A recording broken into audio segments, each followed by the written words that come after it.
Selamat pagi dan salam sejahtera bagi kita semua. Berjumpa lagi dengan saya dalam mata kuliah Statistika 2, dan dalam kesempatan ini akan kita diskusikan tentang pembahasan distribusi sampling harga proporsi. Proporsi populasi dinyatakan sebagai P atau X per N gitu ya. Sedangkan proporsi sampel dinyatakan sebagai P, ya ada topinya gitu ya, atau X per N. Apabila populasi sangat besar dan proporsi P tidak terlalu dekat dengan 0, saya ulang, dan proporsi P tidak terlalu dekat dengan 0 atau 1, jadi tidak terlalu dekat dengan 0 atau 1 gitu, maka distribusi sampling harga proporsi atau X per N bisa dianggap mendekati distribusi normal dan mempunyai mean sama dengan P dan deviasi standar atau standar error of proportion sama dengan akar P kurung muka kali 1 min P kurung tutup per N. Bila pengambilan sampel dengan pengembalian seperti yang beberapa waktu kita diskusikan, with replacement, mu P sama dengan P dan deviasi standar P sama dengan akar P kurung 1 min P per N. Jika pengambilan sampelnya tanpa pengembalian, jadi tidak dimasukkan lagi sampelnya, tidak diambil lagi, tidak ikut diundi lagi begitu, without the replacement, maka distribusi sampling harga populasi itu akan memiliki sifat ini ya, mu P sama dengan P dan mu deviasi standar P sama dengan akar P kali 1 min P kurung tutup per N kali akar N ini besar berarti populasi per dikurangi N sampel per N dikurangi 1. Dengan tabel kurva normal bisa dicari luas bagian kurva normal distribusi sampling harga proporsi. Jadi ini gambarnya ya, ini mu P-nya, ini P-nya.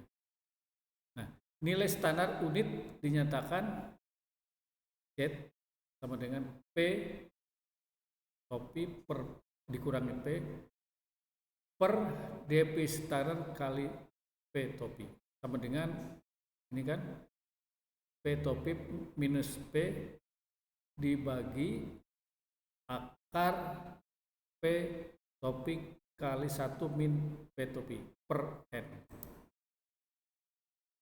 Distribusi sampling harga perbedaan 2 min. Misalkan dua populasi normal mempunyai min masing-masing mu 1 dan mu 2. Dan deviasi standar masing-masing deviasi standar 1 dan deviasi standar 2 ya. Dari masing-masing populasi diambil sampel random, acak maksudnya, yakni N1. Besarnya sampel yang diambil dari populasi dengan X1, maksudnya min sampel pertama itu ya. Min sampel pertama, jadi dia ada expirednya mestinya. Dan N2 dengan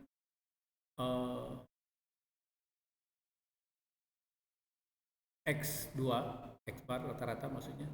Bila kedua min tersebut dihitung bedanya, akan diperoleh distribusi standar sampling harga perbedaan 2 min. ya. Jadi rata-rata ini X bar 1 minus X bar 2, jadi ini rata-rata dari sampel ya, untuk sampel besar ya. Distribusi standar sampling distribusi standar sampling harga perbedaan 2 min bisa dianggap mendekati distribusi normal dengan min. Nah ini mu ya, X1 rata-rata 1 minus mu X2 atau rata-rata 2 ya, sama dengan mu1 sama dengan mu2. Dan DP standar, ini DP standar dari rata-rata 1 dan rata-rata 2 adalah akar dari DP standar pangkat 2 per N plus DP standar 2 pangkat 2 per N2. Z-nya ini sama dengan rata-rata X1 rata-rata 1 dikurangi rata-rata 2 dikurangi mu1 minus mu2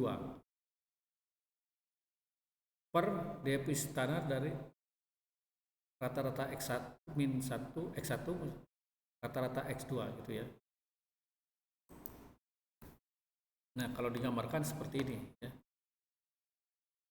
Ini mu1 minus mu2, ini X1 minus X2 gitu.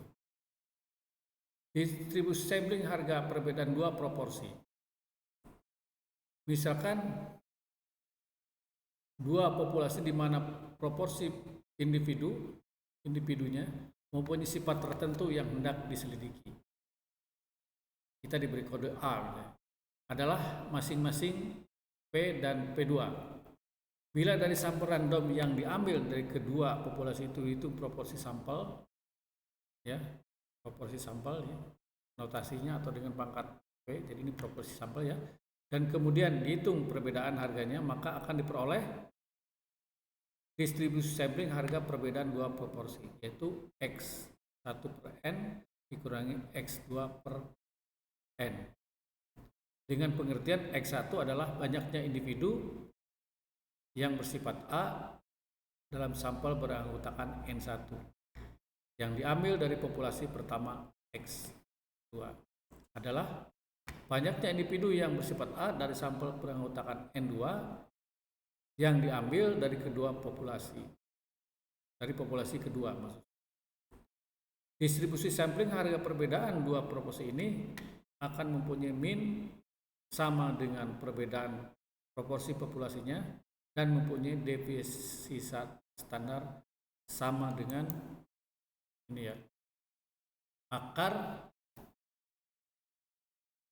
P1 sama dengan 1 min P1 kurung tutup per N plus P2 kurung buka 1 min P2 per N2 ya.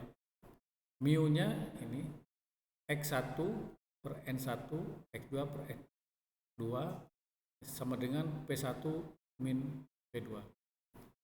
Deviasi standarnya itu sama dengan X1 per N1 minus X2 per N2 itu sama dengan akar dari P1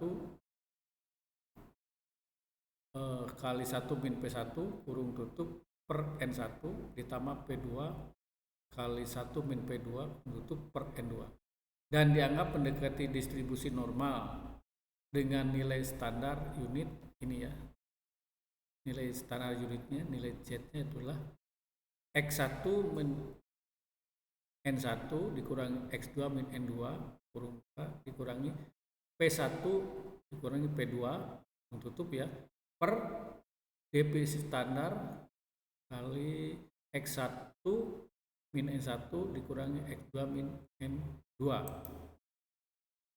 Nah, kalau digambarkan dalam bentuk gambar ini ya, ini P1 min P1, ini X1 per X1 dikurangi X2 per X2. Distribusi sampling harga deviasi standar. Apabila populasinya normal, dan sampelnya besar, maka distribusi sampling harga deviasi standar bisa dianggap mendekati distribusi normal dengan min sama dengan deviasi standar populasinya, dan deviasi standar sama dengan ini ya, deviasi standar per akar 2N. Bila pengembangan sampel dengan pengembalian mu S sampel ya sama dengan deviasi standar. Deviasi standar di sampel itu adalah deviasi standar per akar 2N. Bila sampelnya tanpa pengembalian without replacement, akan didapatkan mu S sama dengan deviasi standar sampel ya. Deviasi standar sampel sama dengan deviasi standar per akar 2N kali akar N-2 per N-1. Jadi ini populasi, ini sampel ya. Populasi juga. Dengan nilai standar unit Z sama dengan S min deviasi standar per deviasi standar sampel. Ini ya, kalau digambarkan dalam gambar ini deviasi standarnya S-nya ya. Terima kasih atas perhatiannya. Sampai jumpa lagi pada kesempatan yang akan datang.